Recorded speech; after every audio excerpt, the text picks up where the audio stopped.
All right.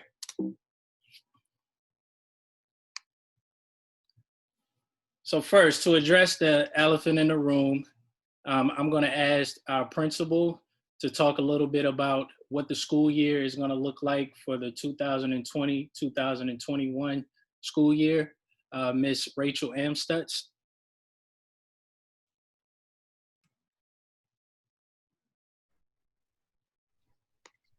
All right, can you hear me? Okay, Yes. it looks like I'm muted on my screen, but good evening and welcome to our virtual open house. We're so excited that you're here tonight and that we have a new way to be able to connect with you and to tell you about our school. Before we kick off our official program, we wanted to recognize that there's definitely an elephant in the room. We're all living in a pandemic and under a lockdown, and we know that that brings a lot of questions for you about the fall. School right now doesn't look like school that we're used to, and we're all wondering what the fall will look like. So we know that you have a lot of questions about that, and we do as well. So what I would like for you to know is that we are actively working on all possibilities and very, very closely studying the CDC guidance, the state health department, local health department, and what Anne Arundel County Public Schools is doing in terms of e-learning, return to school, and all of the possibilities that come along that spectrum. And I'm very excited to share that we are in many ways ahead of the game and are looking at virtual options and have been given the go-ahead for some virtual option plannings that may last the entire school year. So right now we know that we're in the safer at home phase and that all school is happening in an e-learning platform. If that is the way schools open in the fall, we're ready for that, and we're ready for that in a very robust way. If there is a gradual reentry, we're preparing for that as well. And if a family needs to have virtual only options, we're ready for that. So we don't want that to derail our evening tonight or to overtake the whole conversation in thinking about the pandemic or our response to that. But we want you to know that we're ready for whatever options may come up.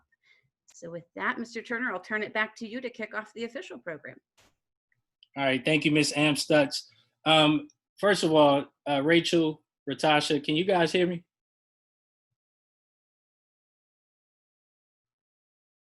Hello? Ratasha, can you unmute me? Hey, Brandon, we can hear you. Okay, all right, sorry. So it sounds like part of my speech was left out. So again, my name is Brandon Turner. I'm the Director of Admissions for Monarch Academy Annapolis. We're excited to have you tonight. I will let everyone know that this is being recorded, and to keep your questions till the end and put them in the chat, and we'll do our best to answer all of the questions once we're done with the presentation. Thanks again.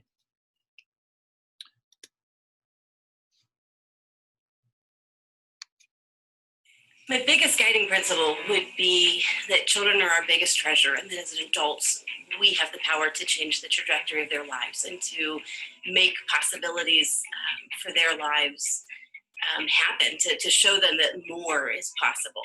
Monarch is eclectic.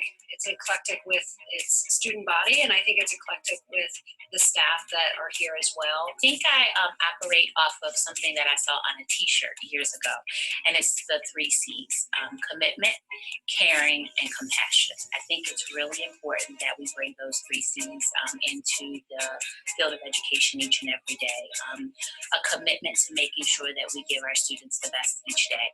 When a child comes to school, they are more than just a set of ears and eyes and a bottom to put in the seat. They come with experiences and emotions and developmental processes that are all different. When a child experiences a barrier, that it's adults' responsibility to remove those barriers and then to celebrate that child's success together. I initially made the decision to bring my children to this school because I was excited about the opportunity for them to be engaged in just a different curriculum, a completely different learning style. It's amazing to see how a school can have so many resources to teach everybody, regardless of the environment you come from, regardless of the financial background. I've been inspired by all the kids. They're fun, they're loving, they're outgoing, they're courageous, they're brave. I would say that Monarch Academy is definitely a school where the hearts of our students are educated, not just the minds.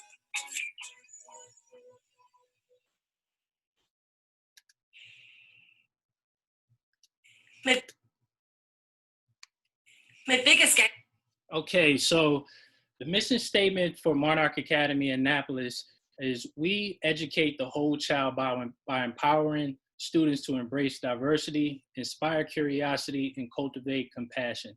Exceptional education for every learner. So what I would love for you to do today is really focus on the people that you're going to be introduced to, what they're saying, and how will that impact your child. So the first person that I'm going to introduce, is our parent liaison, Ms. Tatiana Santos.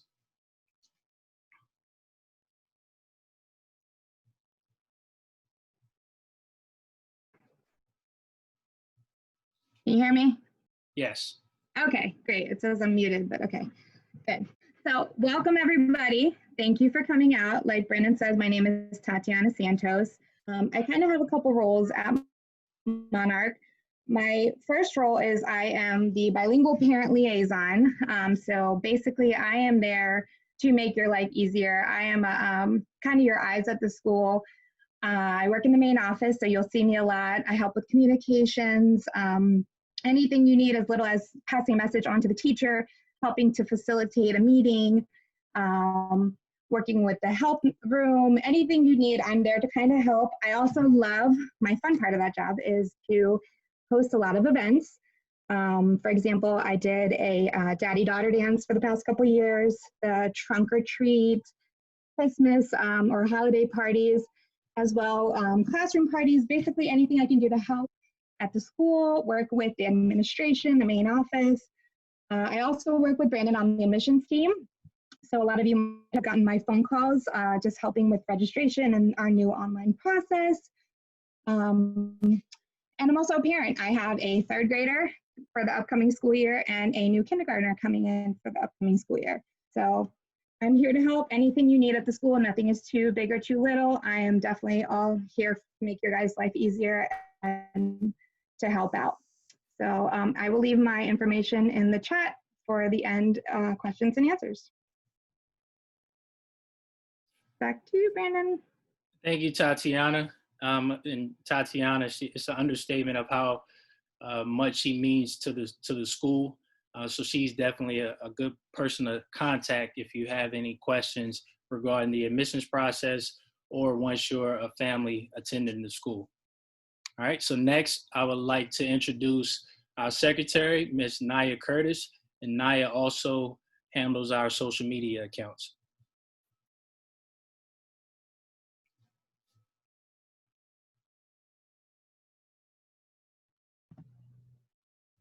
Hi, can everyone hear me?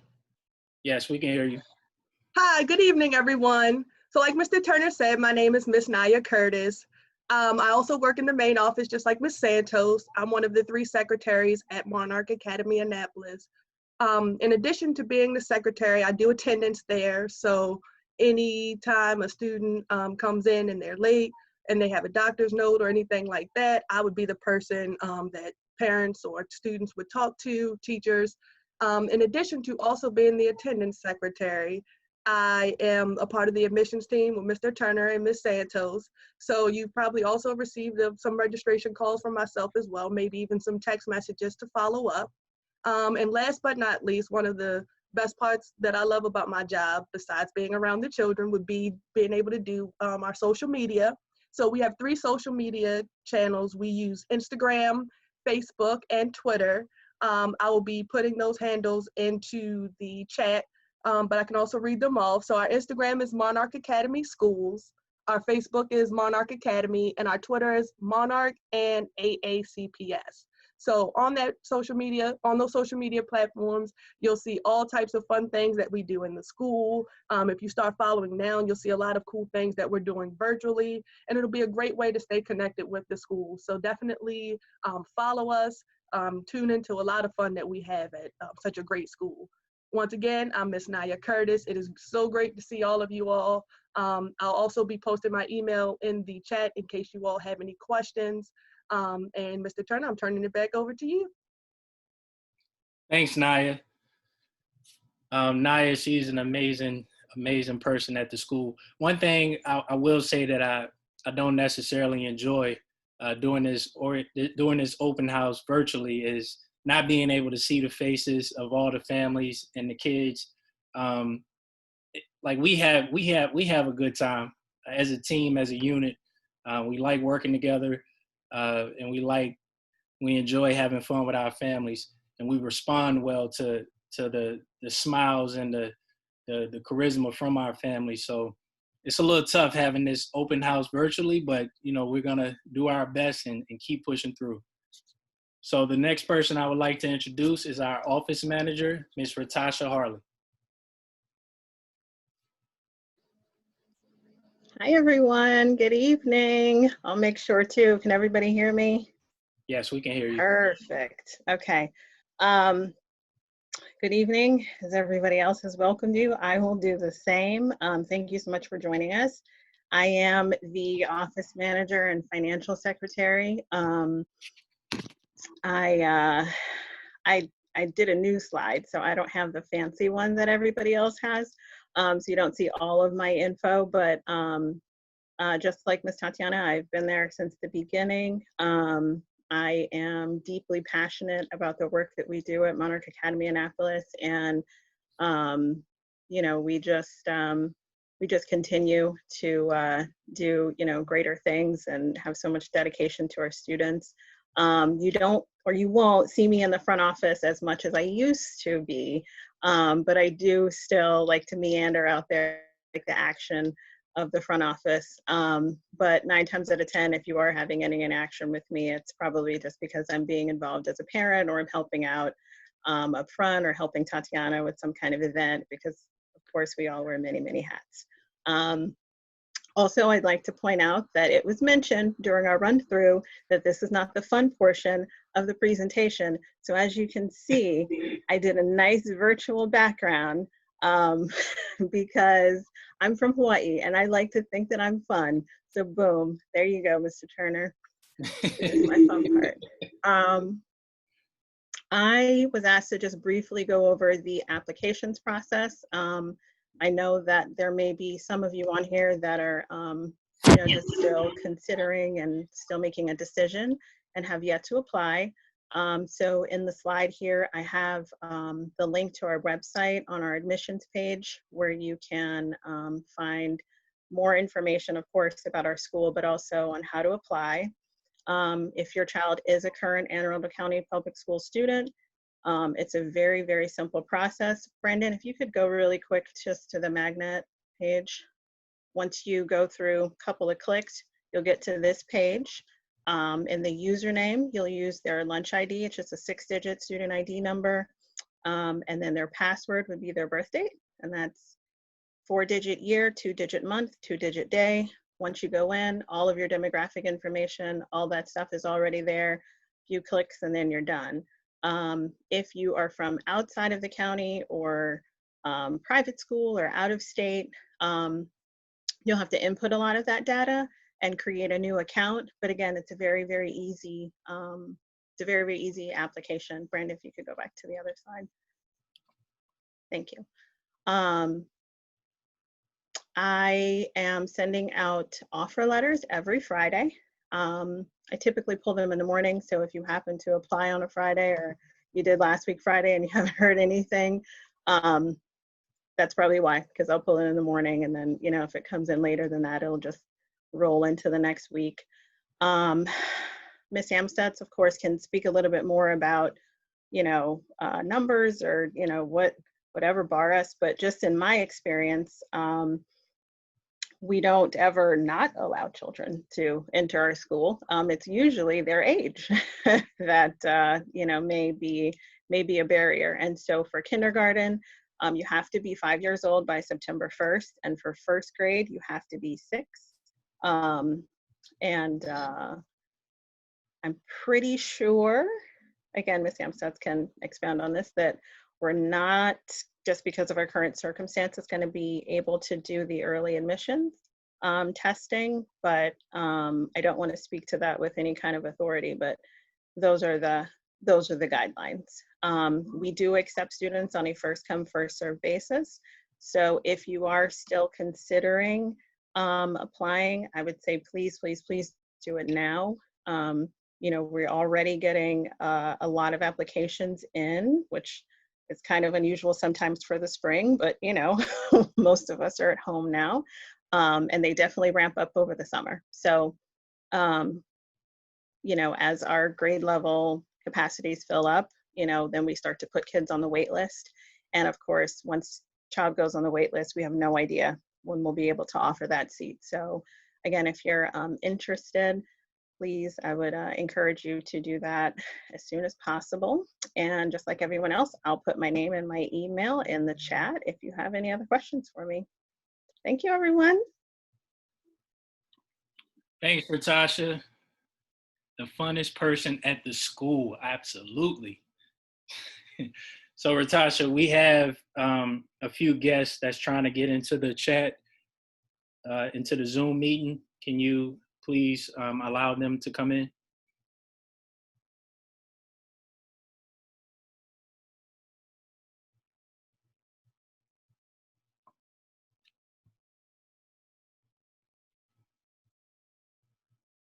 Are we good?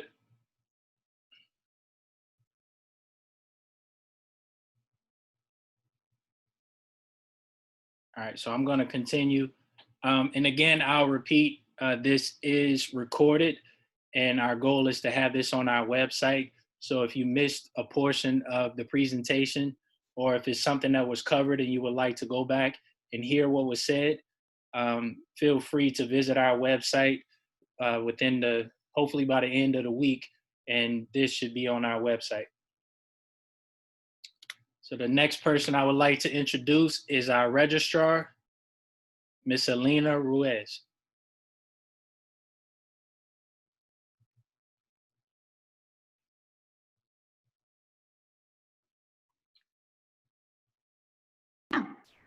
Can you hear me now?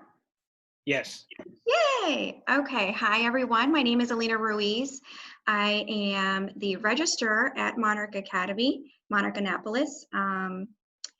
Along with Miss Naya and Miss Ratasha, I'm one of the 3 secretaries that you'll see in the front office. Another happy face to welcome you and your student. I also have 2 students that attend. I have 2 little ones in 2nd and 3rd grade, and obviously I can tell you I'm really enjoying this virtual learning, and they are as well. As the registrar, I bring on new students and help facilitate transfers from 5th grade. I work with parents to help establish their residency and get all their documentation that they need in to register.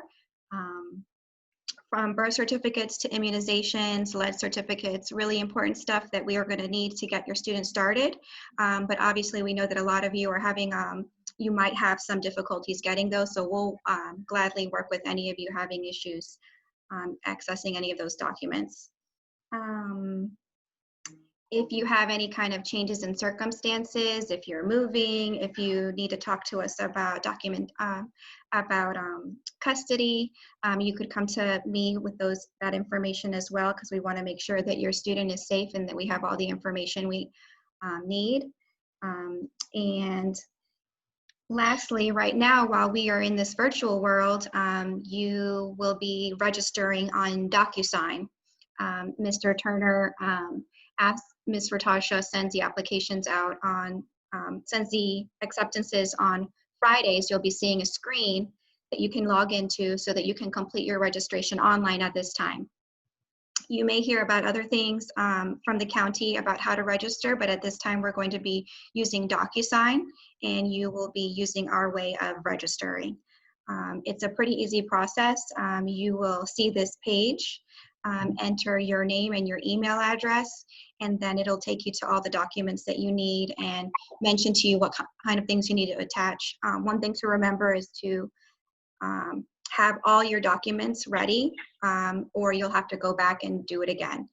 You'll need all the regular registration paperwork all at once, and then you just attach those items, and those come to me. I will send you an email in about 2 days to let you know that I've received it and that I'll be reviewing it. And then let's see.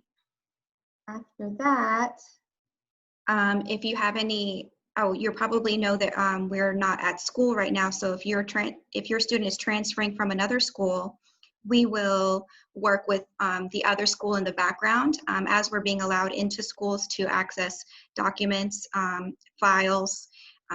That will be all done in the background, so you don't have to worry about that part of it. I'll let you know if you need to help me get those items from your other school. And I will be putting my name and email address at the end of the chat if you have any questions. Mr. Turner, back to you.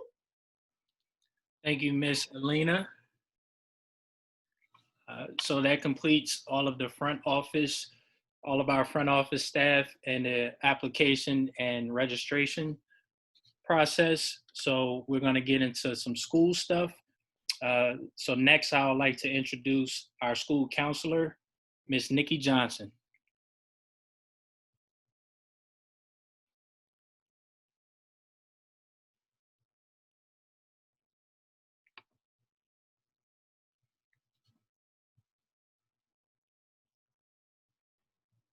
All right, can you hear me now? Yes. Okay. All right, so good evening to everyone. Thank you for joining us this evening. Again, my name is Nikki Johnson. I'm the school counselor at Monarch Academy Annapolis. So I've had the pleasure of being the school counselor for the last 3 years, going into year 4. I am also a parent at Monarch. I have a current 3rd grader and current 1st grader who attend Monarch, who really love it. So it is an excellent school. I'm speaking as the counselor, but also speaking as a parent. So a great Greek philosopher, Aristotle, once said, educating the mind without educating the heart is like no education at all.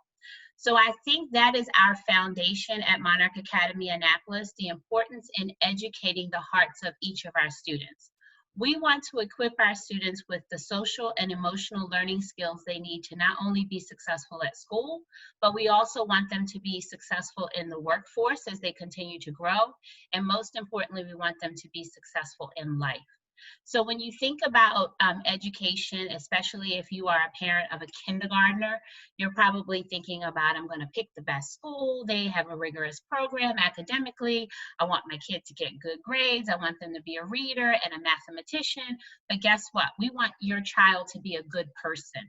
We want them to have the necessary keys to being socially and emotionally well. And the best way to do that is to have a school that has a strong social emotional learning program. And that's what we have at Monarch. Our foundation for our social emotional learning program is rooted in the 5 keys to SEL learning. And you might hear me say SEL, meaning social emotional learning. So the first key is self-awareness. We want children to be able to be aware and recognize the feelings that they feel every single day. Most of us recognize the soft feelings of being sad or being happy or being angry, but we need to teach our children that there are other feelings that come up, and sometimes they don't know how to deal with those because they've never really been taught, hey, this is a feeling too. It's okay to grieve. It's okay to be frustrated. It's okay to be jealous. You know, different emotions are arising in all of us right now, especially our children, as we deal with the COVID-19 pandemic. It's new to everyone. The unknown is scary. So it causes different forms of emotions to arise. So at Monarch, I think we do an excellent job of helping our children to understand and be aware of their emotions and the different things that they're feeling. The second key to social emotional learning is self-management. After you recognize the feelings you have, how do you manage them? What do you do about those grieving feelings if you're coming back to school in the fall and you've lost a family member or someone that you know from COVID-19? What do you do about the anxious feelings that you might feel if you're sitting in class and someone coughs or someone does something that makes you feel a little scared or uncomfortable? Those are new things that are on our table and on our plate. The good thing about Monarch Academy Annapolis is we've already been doing those things to prepare our children to be socially and emotionally well. So now we just kind of have to amp up our current program to make sure we're meeting those needs. The third key to social emotional wellness is social awareness. It's basically embracing diversity. I think that it's very important that we help our children to learn that this world is diverse, not just concerning race or socioeconomic background, but other things like learning disabilities or the physical way a person might look.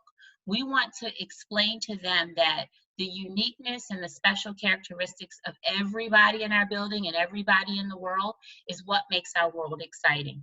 So I often say to the children, if everybody looked like Mrs. Johnson, was Mrs. Johnson, or was you, or whatever, what a boring world we would live in, okay? Our uniqueness and our differences make the world special, and they make the world exciting. So we want them to be aware of social awareness and social diversity. The fourth key is relationship skills. It is the one skill that you need to be successful in life, period. It doesn't matter your age. It doesn't matter if you attend Monarch Academy Annapolis. You need it to be successful in life.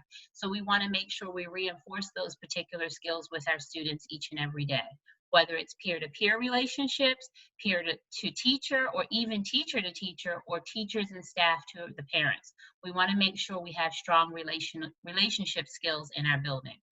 And the last and final key is responsible decision-making. We want our children to be able to manage conflicts and problems appropriately. We see in the news and we see all throughout the newspapers and on TV, on Facebook and social media, many people who probably were not taught the right skills to manage conflicts and different things that happen in our world. So we want to be able to continue to give our children those necessary skills to be successful for themselves, but also successful in the school place, at home, and also in the workforce as they move and grow and continue to get older. So we do have, and I wrote down a few because I knew I'd forget some, but I know it's important for you guys to hear some of the things that we do. Things may look a little different coming back into a new learning arena or the way that we learn, but we do different things with the community, like Pennies for Patients with the Leukemia and Lymphoma Society. We always have our annual Grandfriends and Grandparents Day. It was canceled this year, but we're hoping maybe next year we can do it, even if it has to be done virtually, we can do something exciting that celebrates our grandfriends and grandparents. We always have a career week, which includes a college day, a parent day, where parents and family members can come in and speak with their children and the class. We also have a career fair and then a destination to the future day where they're able to actually dress up or come in as their career choice of the future. This year, we actually were going to pilot two things called Dinner with a Gentleman for our 5th grade boys and Tea with a Lady with our 5th grade girls. But of course, the COVID-19 pandemic kind of put a halt to that, but that is something we want to kind of get off the ground for next year. We also do monthly lessons with students on problem solving, bullying prevention, coping skills, tolerance, and that happens within the actual classroom, just like a math class might happen, or a reading class, or science. We actually have social emotional learning that happens in the classroom. So as I kind of sum up, I want you to understand that the focus at Monarch Academy Annapolis, our foundation, is social emotional wellness. If our kids are not socially and emotionally well, they will not be available for academic learning. So this is not a curriculum off the shelf. We don't pull a book down and every day from 2:15 to 2:45, we do social emotional learning. It is embedded into our culture. It is embedded into the hearts of the educators you see on the screen, and also the educators that we hope that you get to meet when you register your child for Monarch Academy Annapolis. So if you have not done so, please do so. I am telling you, as a parent and as a school counselor, this is a great learning institution. And we are preparing tomorrow's leaders to be equipped academically, but also socially and emotionally for the world we live in. So thank you for letting me have a little bit of a platform to talk to you tonight. And I really, really hope that you will register your child or children for Monarch Academy Annapolis. All right, Mr. Turner, back to you. Thank you, Ms. Johnson. It's such an honor to hear you call me Mr. Turner. All right, so the next person I would like to introduce is our PYP coordinator, Ms. Tilly Coyle.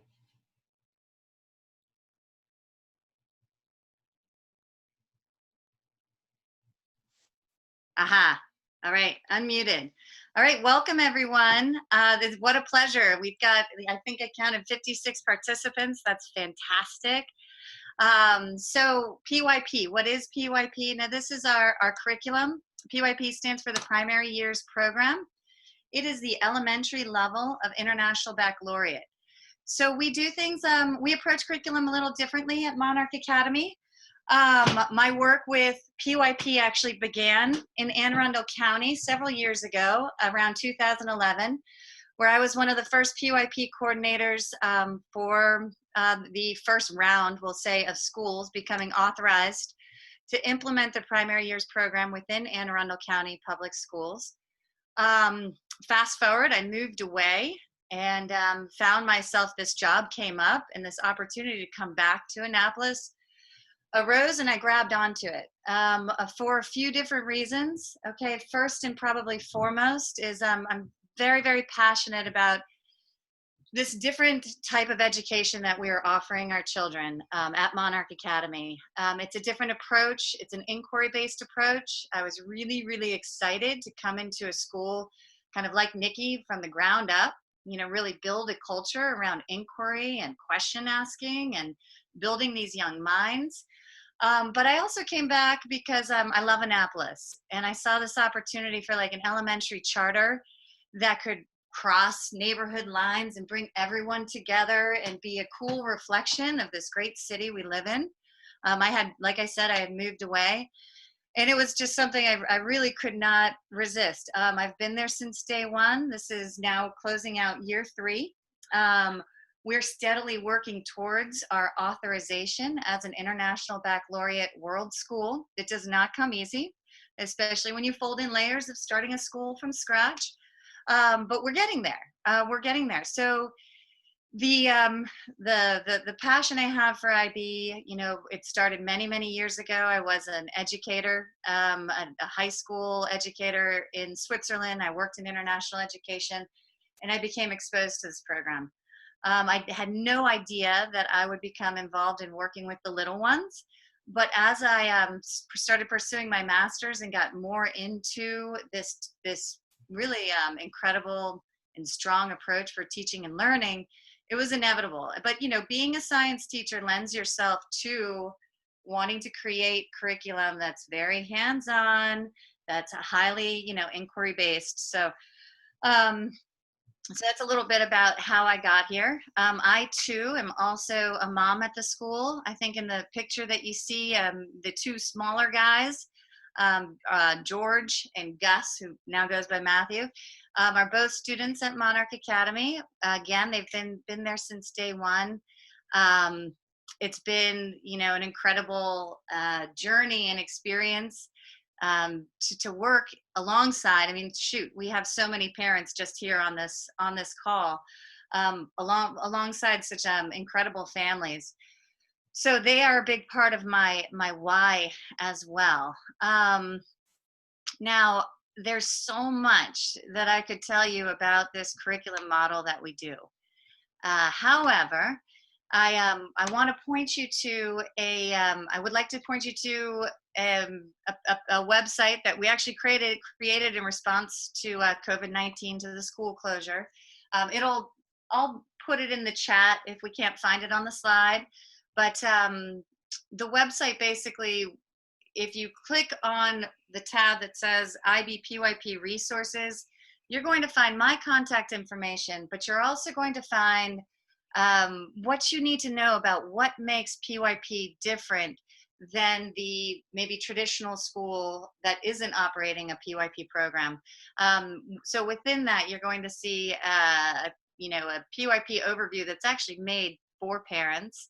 There's also our program of inquiry, which is our project-based learning modules that we have across all the levels, K through 5. Miss Nikki mentioned that we approach learning in a different way, that it's not a shelved curriculum that we bring down. This program of inquiry that we have built has been based on our Maryland state standards with our children in mind, their interests in mind, this inquiry-based approach in mind. And so that program of inquiry is how we meet our standards. So I think I saw somewhere in the chat some questions about our teachers and training for this online world and so forth. And I want to speak to that a little bit. I know we don't have a ton of time, but first I'm going to encourage you to, get on that website, find that overview, find the program of inquiry. If questions come up about how we do things at Monarch, my contact is there. You can email me anytime. So do that. But now I want to speak a little bit to our programming, our methods in this uncertain time, this transition we've had to make into distance learning. When we talk about doing an inquiry-based education, the two most important things we need are the questions of our children and the world around us. We want them to constantly know how to ask the right questions, good questions. The teachers guide them in finding out, but then we want them to make connections. One of the key characteristics of an IB PYP program is we don't have a separate social studies class or science class. We work with things in a transdisciplinary way under these transdisciplinary themes. And there's a lot of rationale behind that because children don't see the world in subject-specific silos. They see it in an interconnected way. We're going to be more successful if we can help them relate what they're learning in school to the world. So fast forward into this new environment that we're in, the world outside, the screens that our kids are doing their work on through the Chromebooks, is our greatest tool. When we can find the topics to teach social studies standards, let's say in economics, second grade, that's what's happening right now, but we can have them look out in the world and talk about lemonade stands or go find artifacts in their house that are, related to making transactions in 2020. Interview someone about how you bought things 20 years ago, 50 years ago. So those types of experiences and drawing on a child's personal, what they already know, what they're curious about, was already the bedrock of what we do. So as we've moved things into the online environment, I'd say we're well positioned. Our teachers are already and have already been from the very, very get-go been asked to be extremely innovative in what they do and how they approach their work. But in the IB PYP and what we're dealing with right now, working with children and giving them a project-based learning in this environment, or putting something really interesting out there that's going to sustain their attention away from their teacher is kind of the key to it. So, PYP right now is a very, very good approach. I also just, we're project-based, we're relevant, we're part of that inquiry website that I'll put into the chat, is centered around the idea that we wanted to create an inquiry about what we're experiencing now, okay, through this COVID-19 closure, that we are in a sense a part of history, and we want the kids to have an outlet and a place to have different types of learning, enriched learning experiences as a result. This is all optional, mind you, okay? Our focus in the classroom has been very much to keep our students on their graded assignments and so forth. But I don't know about you parents out there, but I know like my children on some days have needed more. have needed more. And so this is, an opportunity to guide them into inquiry-based thinking. But also the crux of IB learning is this idea that, you know, we want to create the citizens of the world, okay, that are compassionate. They have I understand multicultural understanding and respect, and they're active, that they want to take action as a result of their learning. So this is a part of the IB mission, is, you know, education through a better world. But there's a piece in there, and it drives everything we do. It's to create lifelong learners. And so if we are achieving this idea of creating lifelong learners, then we're achieving children who can sustain learning on their own. And this is part of the goal. It takes a lot of work, a lot of collaboration. We're an extremely collaborative school, but it's all worthwhile. So that is my spiel on IB PYP. I'm going to drop my email. I also have an Instagram handle that I've kept for a while, just on IB Learning. I'll put that in there, and then the school website, and that's it. Thank you. Thank you, Tilly. So the next person I would like to introduce is our assistant principal, Mr. Brad Clapper.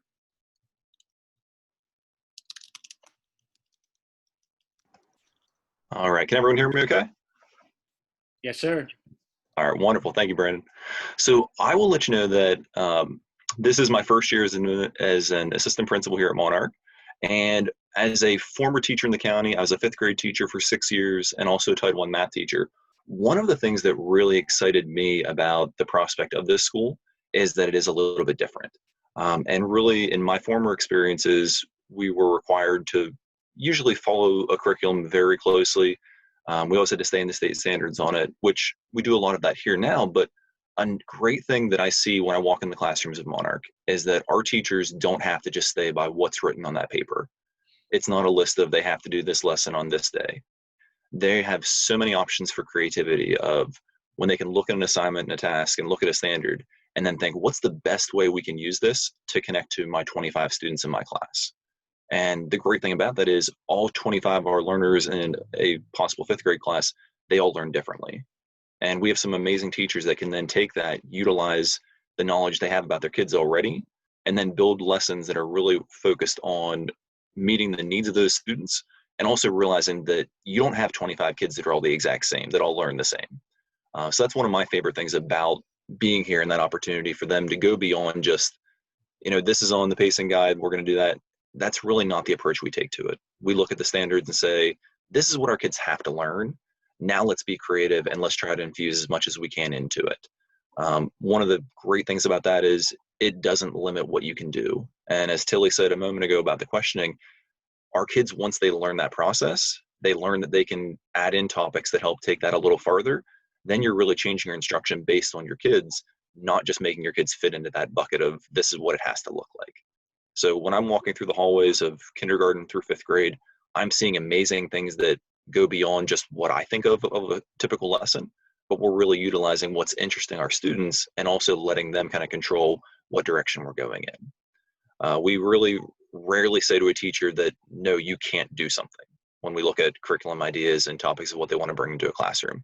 So if they're giving us a great idea on it, we think of, okay, how do we do this? What supports do we need in place? What can we do to take it to where you want to go, and think about it that way. But we really give teachers that freedom of what they need to do to meet the state standards, but also really engage our students for where they are. One of the things that we do great with that is really trying to infuse arts enhancement. When you think of cultural arts classes, you have typically, you know, your normal groupings on it. You have your PE, you have your music, you have your art classes. I think our teachers do a great job of trying to collaborate with the classroom teachers and really taking those activities a little bit farther. All of our students have different strengths. Some are really strong in music, others lean toward art, and that's great. And we do a nice job of really pushing that to the students don't have to just fall into one category. They can be creative in art, and then we have the art teachers who can go farther with them and expose them to more experiences on that. And really the goal is to try to find successes for all of our kids somewhere within that school building. And it might be academic, or it might be something else too. We have many different clubs that we run after school, and those clubs have kind of changed throughout the year. So kids are getting exposed to a lot of different things that they don't normally get in a typical classroom, but we're finding those successes for them. And that's a really great feature to have on it. And then I also want to share that we were really looking for experiences and enriched environments all around the school building. One of the things that we were in the planning phases of, and unfortunately the COVID situation kind of limited that, we were actually in talks with someone in Annapolis to coordinate a project with a school in Brazil that would have been a small town or a small city in Brazil, very similar to the makeup of Annapolis, where we would have actually connected our students with that school and looked at similarities and differences between those two locations. That's something that, in my experience as a classroom teacher, we never even got to think about doing. And here we have those opportunities, and we have the chances to look at that and not just say, this would be really cool to do, how do we make it happen? So there's all kinds of opportunities we're looking at and things that, what else can we do to make this the best for our students? I really feel that we take the best of the curriculum that Anne Arundel County has, and then we're giving it to our creative teachers and letting them run with it. So that is just my interest on it so far. I think it's a great place to be, and I'm going to go ahead and turn it back to Brandon. Thanks, Mr. Clapper. And yes, Mr. Clapper is a Pittsburgh Steelers fan. So for all of you Ravens fans out there, please don't hold that against him. All right. So the next the next person I would like to introduce is our lovely principal, Miss Rachel Amstutz.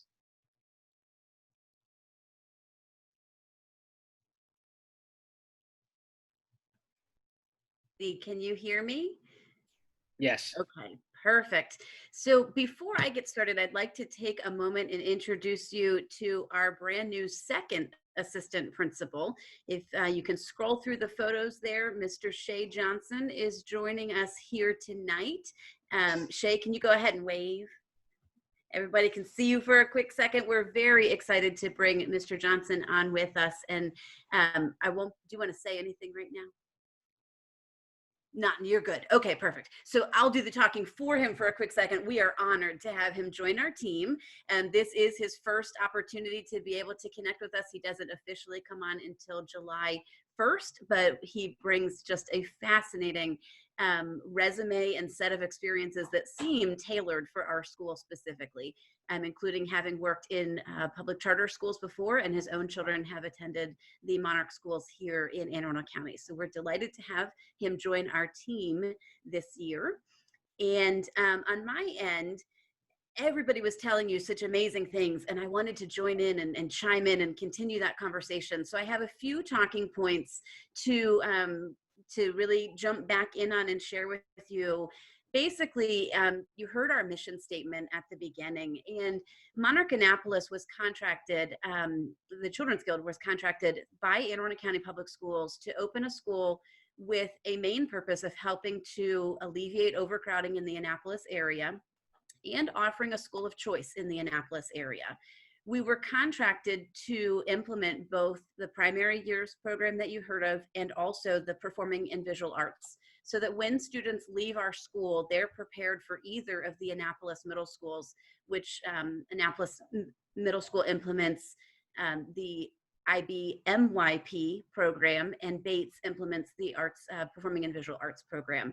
So we as a school are powered by transformation education, which as you get to know us and dig a little bit deeper, you'll see that it's some of the best thinking about what kids need in their early schooling experiences. It talks about brain literacy and arts integration and enriched environments and community influence and a balanced, healthy approach to living. So you'll see that come through in all that we do, whether it's academic or extracurricular things that we're offering or the way that we program socially and emotionally for our students. You've heard that we're a really young school. We're finishing out our third year, and who expected a pandemic?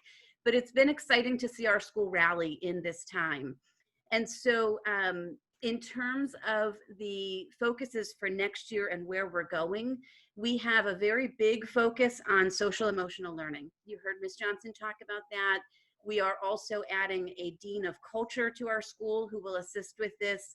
And we're adding a new class next year that will be on the cultural arts rotation. We're waiting on the perfect name for it, but essentially it will have a social emotional focus through an arts integrated approach. So students might learn about unity through music. They might be able to reflect on empathy through an art project, or do readers theater to really understand how other people feel about a situation or how to process things. We are also with Anne Arundel County implementing the Second Step program for social emotional instruction. And this course will allow us to take that a bit deeper and a bit more creative to allow kids to connect and use the arts to process the emotional side of things. Ms. Coyle gave you a great overview of PYP. This is, for me, part of a 10-year journey with the primary years program. And I have to admit that when I first learned of it, I was sold hook, line, and sinker. I've had the opportunity to work in 3 schools that implement the primary years program, and it aligns with my philosophy of education and how we best hook and engage children in learning. When we can intrigue them and get them to wonder and teach them how to research and then allow them to take their knowledge out to the world and change the world, even as young children, it's powerful. We've talked about growing in the arts. Yeah, we're adding additional staffing next year to make sure that we are preparing students for the PVA program at Bates, if that's the way that they want to head. But also we know that kids learn through the arts. And so we're increasing our cultural arts staffing to be able to support that collaboration with our classroom teachers as we implement our PYP units that will be able to continue growing in the arts. We're also expanding our gifted and talented pathways. So it is required by state law that schools have a gifted and talented program in place.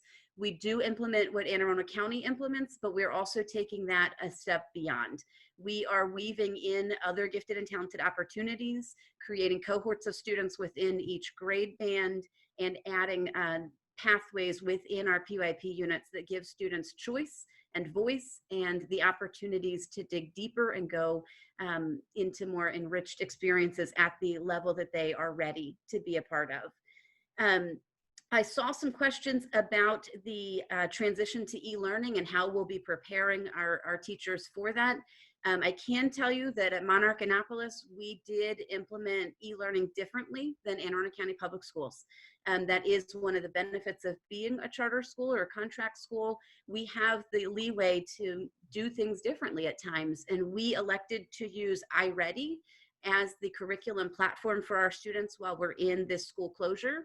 And we did that so that students could continue learning the power standards, the really important curriculum right now, but also that they could be getting tailored curriculum in something called My Path that lets them learn at their level right now. So if they need remediation, they can get remediation. If they need enrichment, they can get enrichment.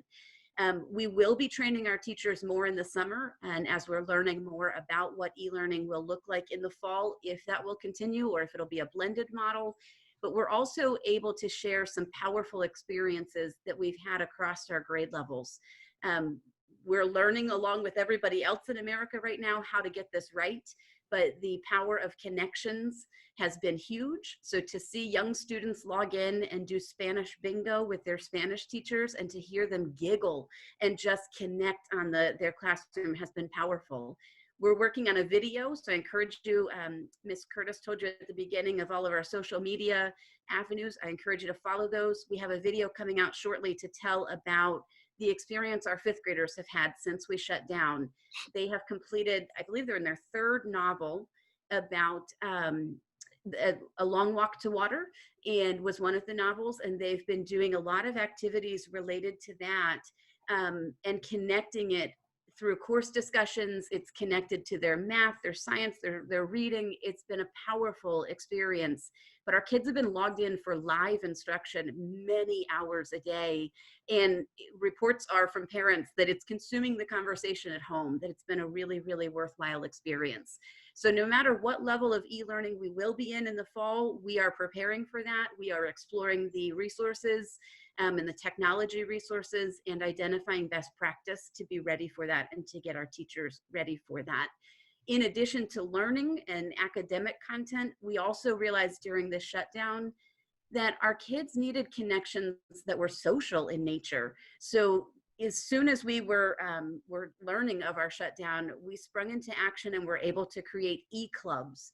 And we have about 20 to 25 e-clubs that students can log in at their own pace and be able to engage with some fun activities. So one is a kitchen science where they're growing yeast. Other ones take you outside on nature hunts. There's an aviation club, and a new one coming up shortly with a partnership with the local judges here in Anne Arundel County. A group of them will be helping us put Goldilocks on trial for breaking and entering to teach our students the judiciary process.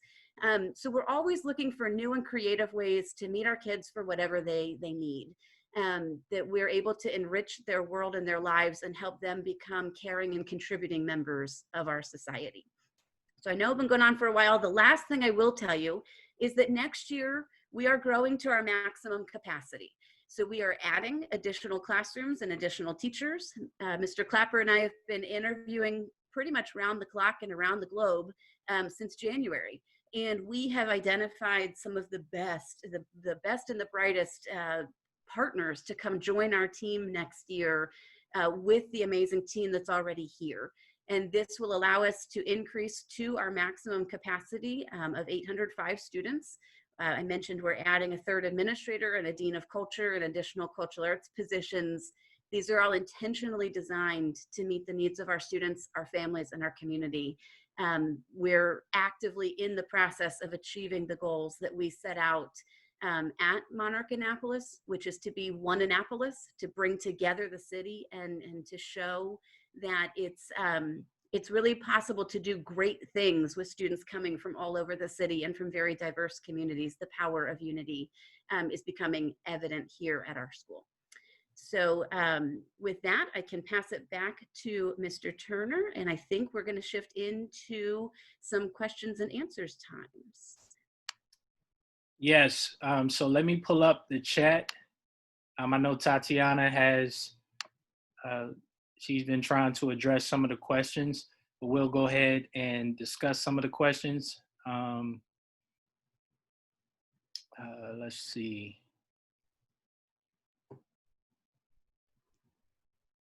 All right, so we have a question here. Once 5th grade is complete, are students automatically transferred to Glen Burnie Monarch for 6th grade? So I can start with that one, and they are not. So once 5th grade is complete, students would be headed to their home school, whichever home school that would be, but they can apply to either of the other Monarchs, Monarch Global or Monarch Glen Burnie, for their middle school programs. Okay, thank you. And I think Ms. Kathy Lane and also Tatiana replied to that question. So next question I'm seeing, will Monarch Annapolis eventually add 6th, 7th, and 8th grades? So that is not currently in the plans, and it's right now we'll be maxing out our building once we grow to full capacity next year. So it looks like we will remain a K-5 or a pre-K-5 elementary school. Thank you, Ms. Amstutz. So the next question is, Alina, I did not get an email confirmation saying you got my daughter's registration forms and documents. So we'll follow up with that parent directly.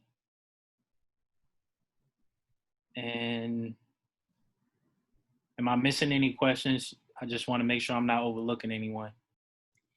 I saw one in there about e-learning, which I think Ms. Coyle spoke to and I spoke to, that we are actively seeking out additional experiences to continue growing in e-learning and to strengthen our approach and our teachers' skill sets in e-learning. All right, great. So we have a question here. As part of the IB PYP, what foreign languages are available and taught? So I can give the easy answer, and then if Tilly wants to chime in as well, that would be great to unmute her. Our second language is Spanish. So all students have the opportunity to learn both Spanish language and to be exposed to the Spanish culture. And that decision was made very intentionally given the city of Annapolis and the Hispanic population there. Tilly, do you want to chime in and share anything about language learning in a PYP school? Sure. So in our language program is developing. I think in the year to come, we're aiming for 30 minutes a week of concentrated Spanish learning, but there's also just an overall approach and sense, especially at the elementary level, that we're all learning language. And you know, as we develop our program, we are asking more and more of our teachers and community to really embrace Spanish as our second language. And already, you know, it's been fun during the closure because the teachers are actively learning Spanish. We had our music teacher go to Peru on a teacher exchange program last summer. It was life-changing for her. So anyhow, so that language approach and really the value we place on it is a part of this international mindedness that we're striving for as an IB PYP school. Thank you. All right, thank you, Tilly. I have some comments here about the Saints and the Redskins. So I'll just add that I'm a 49ers fan. You know, we were in the Super Bowl last year, plan to go back this year. Let's see. We had some questions answered. All right, so I've heard about a number of great programs that are arts-based. Can you talk about your STEM activities, please? Absolutely. I'm thinking, Tilly, you might be the best to address this one about the nature of our PYP units and where the science and related fields would fit in. Yeah, definitely. So there is, you know, when we started the school, Annapolis, the feeder middle schools, we had the IB at AMS, Annapolis Middle, and the PVA at Bates. And so those are foci in some respects, but within the IB PYP curriculum, science is definitely not ignored. Within our transdisciplinary themes, we have some that like very much lend themselves to science. And we also, I think as a school, we have a very strong interest in children finding their passion, finding their niche, you know, encouraging them into really forming their identity around the things they like to learn. So, you know, to that end, I think we've done a really good job in our first years helping our fifth graders in the magnet program process. We've had, I think, a lot of success in getting our kids into magnet programs. It isn't not by way of being a magnet program ourselves. It's still, you know, still a lottery, but we just provide them a lot of support because that's part of what we do is trying to raise a whole child, a whole student. I mean, excuse me, a whole child, and you know, help them be the best they can be. So, in terms of additional programming, we have this, you know, a very, very robust club offering right now. I can also say another kind of piece of our identity, and I don't know if you've been to our campus yet, has been forming around just environmental conservation issues. Some of it is because, you know, Annapolis being the state seat, we have a lot of conservation organization, Department of Natural Resources. A lot of those parents happen to be at the school. And then some of it is our campus. Despite being, you know, right there off of 50 and in Pearl and off of West Street, a very busy area. And you can see this if you look on Google Earth. We have this large swath of old growth forest, and we actually have an outdoor classroom that has been built down at the very back of our playground. Don't miss out on checking that out when you check out the school. You've got to go past the playground, past the turf, and down. It's a very cool, and there's actually a small stream. So we've partnered, and we have a lot of community partnerships. That's another kind of piece of our identity that's connected to PYP, but just kind of who we are in the community. We have partnerships with an organization called Clearwater H2O, and they have sponsored a Green Club program. Within our IB PYP, particularly in the fourth grade, we created a Chesapeake speaker series where we've been bringing in folks year after year to talk about their experiences in saving the Bay. So that's become a part of our culture. And then through clubs, you know, I envision us having a Sea Perch club at some point. Maybe this next year will be the year. right now in our e-learning space clubs, we have an aviation club. I expect that that's going to sprout a lot of interesting and different opportunities. So that is kind of where we are right now, and we're still growing. Thank you. Hey, Brandon, I'm keeping track. I have a lot of questions, so I'm going to kind of go through them, and then team, we can kind of answer them because I'm trying to go through the ones that haven't been answered yet. So you talked about the arts program in STEM. Some people are asking about the age for kindergarten. So when we talk about the age for kindergarten, it's 5 before September 1st. There was some questions that I got about the early admissions and stuff. I think we kind of talked about that. And if not, then let me explain a little bit. You have to be 5 before September 1st to enter kindergarten. The board does have an early admissions process, but Rachel, I don't know, we're not doing that right now, correct? I believe all of that is suspended. Yeah, so we go by year. Now, if we do have some instances, and I know Natasha and Alina can chime in on this, where a student is admitted early in a private school and then they come to us maybe in 1st grade or 2nd grade, we do let them enter the grade that I thought we were, like if they completed 1st grade in an accredited school, they would go into 2nd grade with us. For 1st grade, yes, but for kindergarten, Yes, no. for kindergarten, no, yeah, but for 1st grade. They meet the age requirement or pass it in assessment. Okay, so I hope that clarifies. So for kindergarten, we do go based on 5 before September 1st. If you completed a 1st grade in a private school, then you would move on to 2nd grade. Chromebooks is the devices that we are using at the school. I had a question about what devices we use. Our students use Chromebooks, as do most of the county schools. And I can chime in there as well to note that the Children's Guild received a very generous donation, which has taken us 1-to-1 Chromebooks just now since the shutdown. So we've been able to offer a Chromebook to every student in our school that would need one, and we anticipate that funding is going to be there to help us when students return in the fall. We recognize that it's challenging to share Chromebooks when you've got lots of logins and meets happening at the same time, and so we've been very, very fortunate to have this donation and to be able to get the devices here at school. Yes, it makes it very much easier, especially when you do have different ones. Another question that we had was— Can I chime in real quick, Tatiana? Yes. I saw the one question was about devices in the classroom. So in addition to Chromebooks, every classroom would be outfitted with a smartboard, a projector, a sound system, and a document camera. Those would be very similar to what you would find in a traditional Anne Arundel County Public Schools classroom. It says here, hours for school, as far as like if you were a first responder, I know as far as our school, we are very flexible. We don't expect you to be on exactly at the same time every day. I know a lot of our teachers are offering like their live Google Meets during the morning and during the afternoon. We are trying to accommodate times, but yeah, we're not. I think the question was more along like, how do we work with families who are working in this pandemic? And I can chime in there too. I know I'm monopolizing a lot of the time here, but so in this spring crisis shutdown to e-learning, it's been a very, it's been a learning experience for everybody. And we really are trying to work with our families, and our social emotional team, our behavior team, and our classroom teachers have been in touch to understand what the hurdles might be and to help accommodate for those.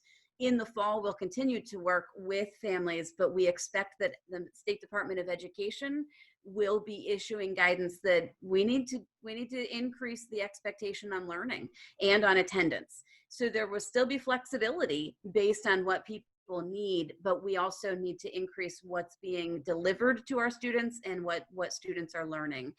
So we'll continue to work with the county and to learn and see what the state is requiring and how the county is moving forward with that. But at this point, we're trying to address any hurdles and to make sure that our students can be as independent as possible with their learning once they know how to log in and how to access the curriculum. Okay, some other questions I have. Is there a tuition? No, there is not a tuition. This amazing school is free. Another question was about, are we part of AACPS? Yes, we are part of AACPS. We follow the same calendar and procedures that they do. We do have uniforms. I got that question. We wear polo tops.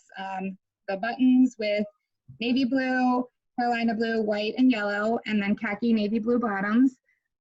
Tennis shoes, whatever they would like, as long as there's no lights or wheels. Before and after care is brought to you by the YMCA of Maryland. You can sign up directly with them. We have a great program. Miss Robin is our coordinator and she's awesome. I believe too, if you sign up with them, you also get a membership to the Y, so it's pretty cool. If you are registered and you are looking for that option for next year, I would go ahead and try and do that as soon as you can because they do fill up. Bus schedules, we do have buses all over the county. That will be available this summer. Usually towards the end of July, we finalize our buses. But yes, we do have bus hubs everywhere. Tatiana, I can chime in on that one as well. The buses are likely to be in the same stops as where they were for this current school year. Which is available online. It is online. Look at the website for those. Yes. So before and after care, school to school transfers, like we were saying, like Ms. Amstutz had said earlier, how if they finish 5th grade, do they go to one of our sister school middle schools, or do you transfer? We don't do school to school transfers, unfortunately. You're welcome to apply to go to one of the middle schools, but you would just have to apply like you applied for our school. We don't do a sister or a school to school transfer. So Tatiana, I think we have enough time for a couple more questions. It was one. I think I'm almost done of the ones that I've gotten. So what we'll do, and this is for all of our parents, what we'll do is we'll create a transcript of all of the questions and we'll put answers. And this is also something that you'll be able to find on our website. And I'll also make sure that I share it with everyone that attended the open house tonight, and also everyone that didn't have opportunities to attend. But it is one question that I wanted to make sure we address because a couple of parents kind of chimed in as it was a good question. It was about our student to teacher ratio. Mm-hmm. That was on here. Rachel, if you want to address that. Sure. So that varies by grade level. The highest that we are aiming for is 25 in our 5th grade classrooms, that we would not exceed that.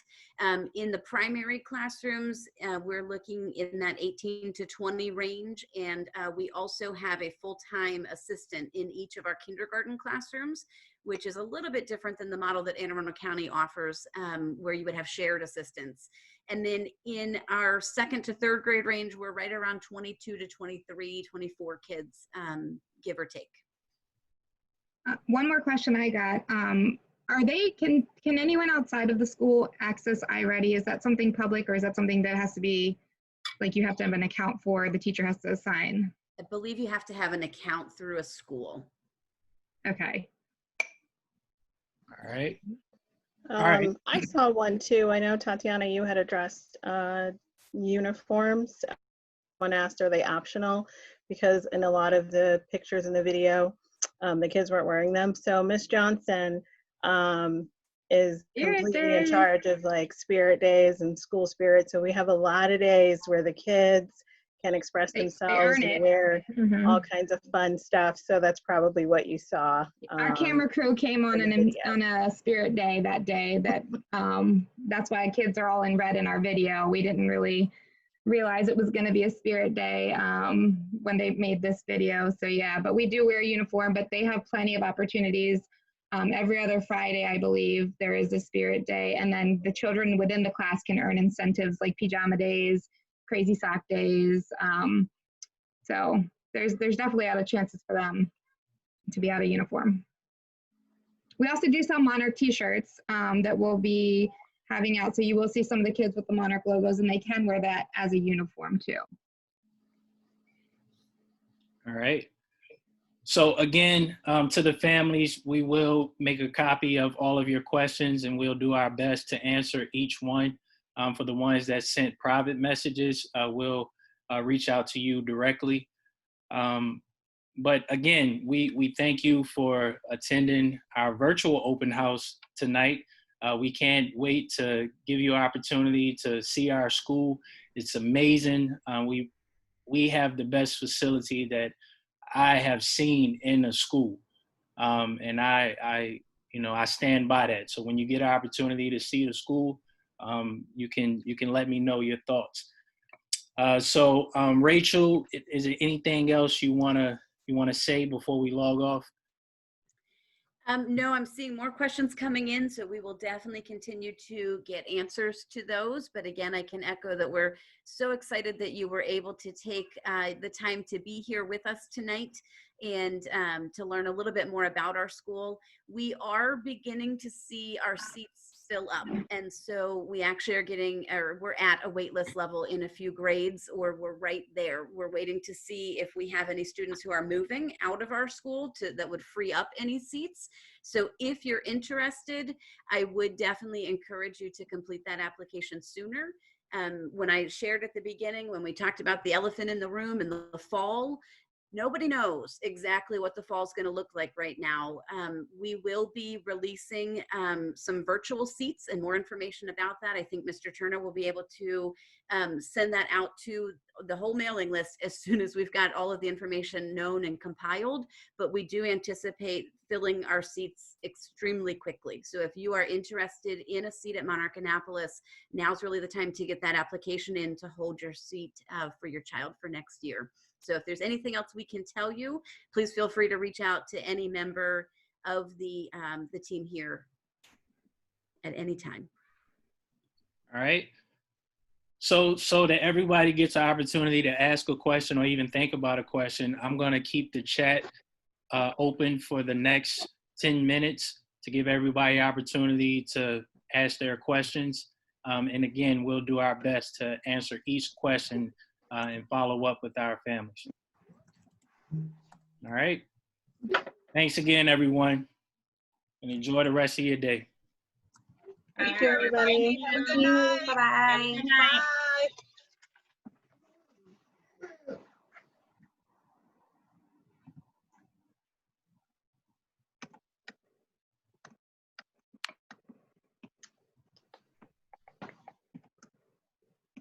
I saw a question about a sibling policy. So yes, the siblings are automatically admitted. They do get preference. So you won't be placed on a wait list if you currently have a student at Monarch Academy Annapolis.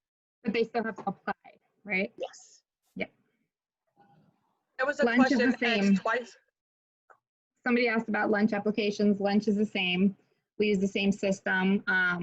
If you were free and reduced this school year, you will be free and reduced the beginning of the next school year until you reapply. If you have a My Payments Plus account, that will carry over to our school. It's the same student ID number. So lunch is all the same. What else? No, we don't have a 3-year-old or 4-year-old program at Monarch. I wish. We're hoping. We're looking to expand to the 4-year-old program pending state funding. I saw a Question question there twice about security. Yeah, I just was about to say that. So I can address that broadly, and basically, as an Anne Arundel County Public School, we adhere to all of the security procedures and protocols that are implemented in all other Anne Arundel County campuses. So all volunteers or any visitors coming into the school need to present ID, and that needs to be run through Raptor. Our doors have the buzzing system where you can't come in until someone at the front desk allows you in after finding out why you're on campus or why you need to be there. We practice security drills throughout the school year in line with Anne Arundel County Public Schools, and we have very thorough security plans that our team knows of and is ready to implement as needed. But we take security very, very seriously and make sure that anybody coming into our building has a valid reason to be there and is approved and cleared to be there per the standards of Anne Arundel County Public Schools. And just firsthand knowledge, working in the main office. I remember when I was in my second year, I had to sign up again for security training, and I was like, oh, well, why? Like I learned all this before, but there's constantly new things, and we're upgrading, and they're doing things differently, and so yeah, it's definitely a huge priority that we're always on top of it, and we're always on the same page, and again, most of us, have our own kids there too. So we want to make sure that, us and all of our babies are safe. And everyone in the building, all adults have to have some sort of badge, even us staff that have been there since the beginning. If we forget our badge one day, we have to scan our IDs in and we have to get a temporary sticker. You will be stopped if you don't have one. Sometimes we're a little bit, well, it's good. We're strict about it. If we see someone that we might have given a sticker to and they just threw it in their pocket, somebody is going to stop you in the hallway and ask you to put that sticker on, or please follow them to the main office. Another question, do we have a special program for kindergarten who have not had a half-day school before? No, we do the, what is it called? The staggered entrance for kindergarten, just like the rest of the county does. Basically what staggered entrance for kindergarten means is, let's say we have 20 kids joining a kindergarten class. We won't start them all at the same time just for that reason. We'll do small groups. We'll have a group of maybe 6 the first day, another group of 6 the next day, and then the rest the third day, so that they get a chance in a small setting to kind of go through a whole day of kindergarten and get the feel of the routine, and also so that the teacher can get a feel for that child and their needs. So we don't have a special program, but we do follow the same staggered entrance for kindergarten. I can answer the question on the free and reduced lunch, I think, from Candy Williams. So each year students do have to reapply for it.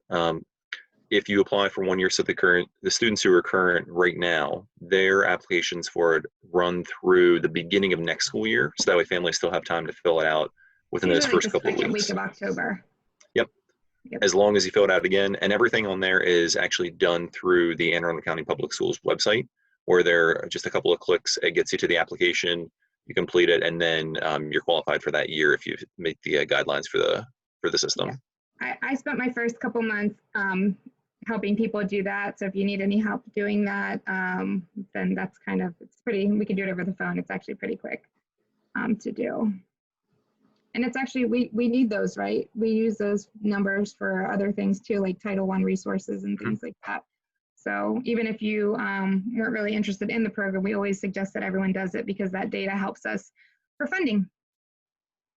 And I can answer the other questions. If a student comes from another county school, they maintain their student number. They will still have the same student number and ID. When they come, lunch number stays the same. It all just transfers over with them, even to include if you have money on the lunch account, it comes with them to the new school, as long as they stay within Anne Arundel County Public Schools. And Mr. Clapper, how about our favorite topic of transportation? Woohoo! That's your area. Absolutely. 6-year-old coming from Brooklyn Park. Okay.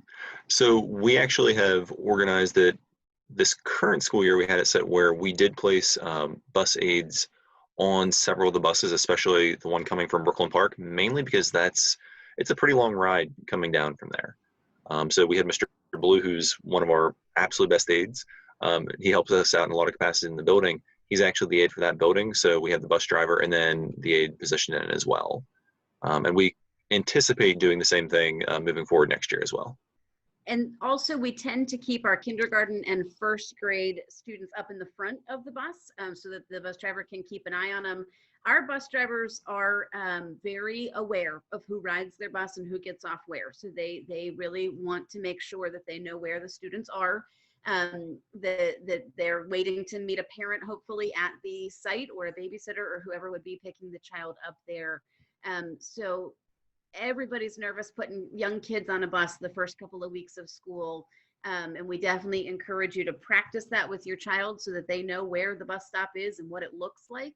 But that it takes a little bit of time getting comfortable with it, but it definitely settles into a good routine within the first couple of weeks of school. For our youngest students, especially kindergartners, the county provides a bus tag. It's a bright yellow tag that goes on the child's backpack so that the driver knows the bus stop of the child. And we certainly can recommend that for other families as well, to make sure that their child is just clearly identified, and the driver, you can have a connection with the driver and the aides to be able to reach out to them. There is an estimate of the AM and PM times available on the website. Does anybody have that website handy? The Monarch Academy, is it /Annapolis? There's a PDF of all of the current bus colors and stops and times. I will say though, that first week or two, we have to practice grace and patience, as we have a lot of kids that are new.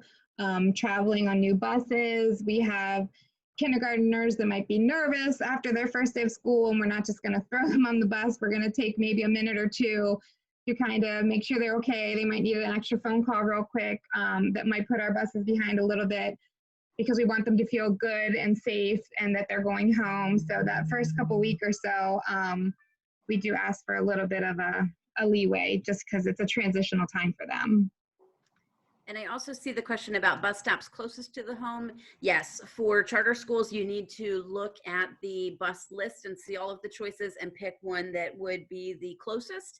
They're not likely going to be door to door or right to the intersection in your community, but it would be finding the best one for you. Some of them are a little bit further away, or they are meeting in a regional area. And so we do have some families who get to know the other families in that area and can network and carpool together with them as well. But it is, you would have to find the one closest to your home. Kindergarten is a full-time schedule. We do a full day. They operate on the same schedule as our 1st through 5th graders as well. I think it's just that first week when students return. On the first 2 days of school for 1st through 5th graders, kindergartners come with their parent individually for a parent-teacher conference. And then on the next 3 days of school, they come in what we call staggered entrance. So they come with 1/3 of the class. And they're there in a small group structure. We kind of joke for the teacher that it's Groundhog's Day over and over 3 times, because they do the exact same thing so that all of the kindergartners learn the routines and the building in a small group setting. So it's a fun way for them to find out where the bathrooms are, where music is, where the office is, where everything is that they need, but it's intentionally done with 1/3 of the class instead of having the full class there. And that is exactly in line with Anne Arundel County Public Schools. So that is on the school calendar as kindergarten staggered days. And we definitely do those for the first few days of school. One question was, are our buses solely for Monarchs? Yes, those are our buses just for our kids. We do not share them. No, you don't have to wear uniforms during virtual classes. And as of right now, Spanish is our only language. And in a PYP school, there's usually only one other language, just a second language. So there's not really any plan to expand it officially, other than potentially in some type of a club offering. Right now, Spanish would remain the second and only language in the school.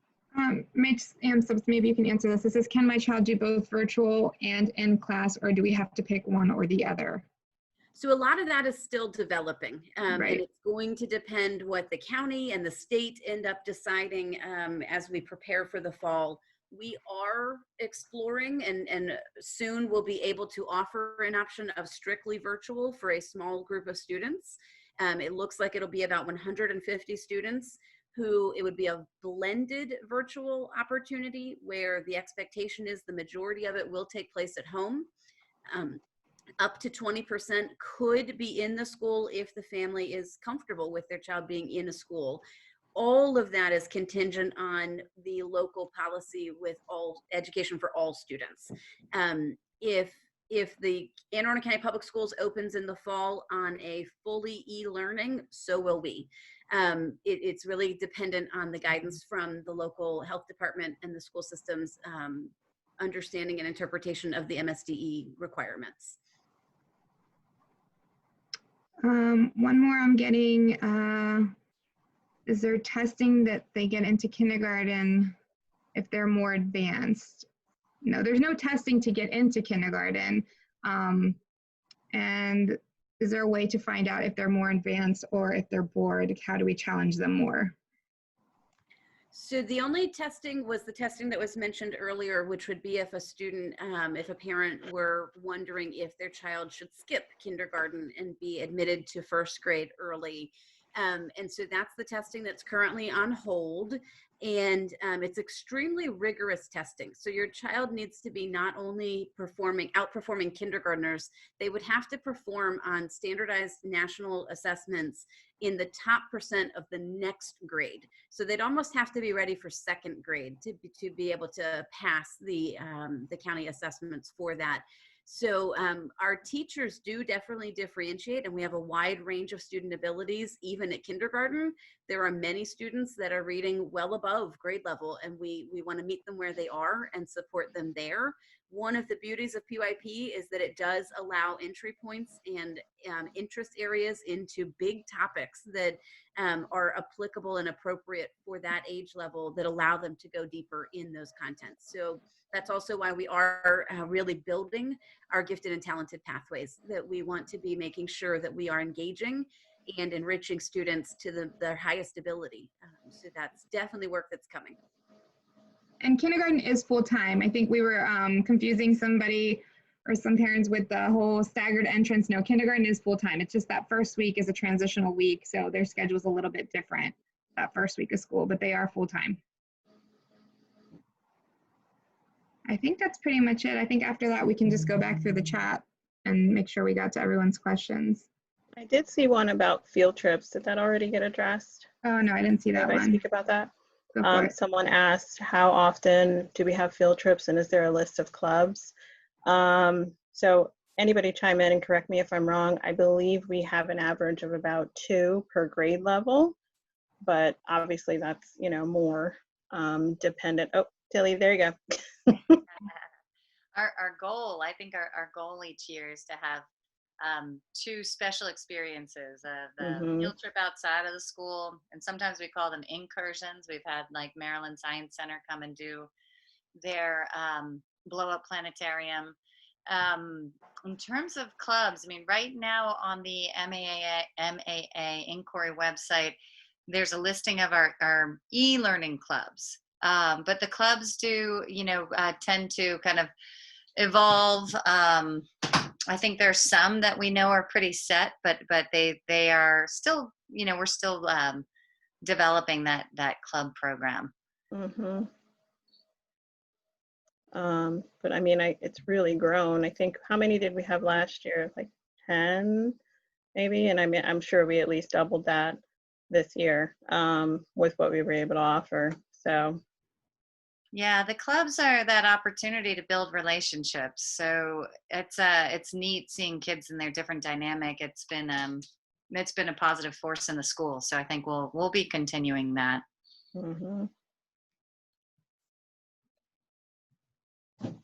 We good?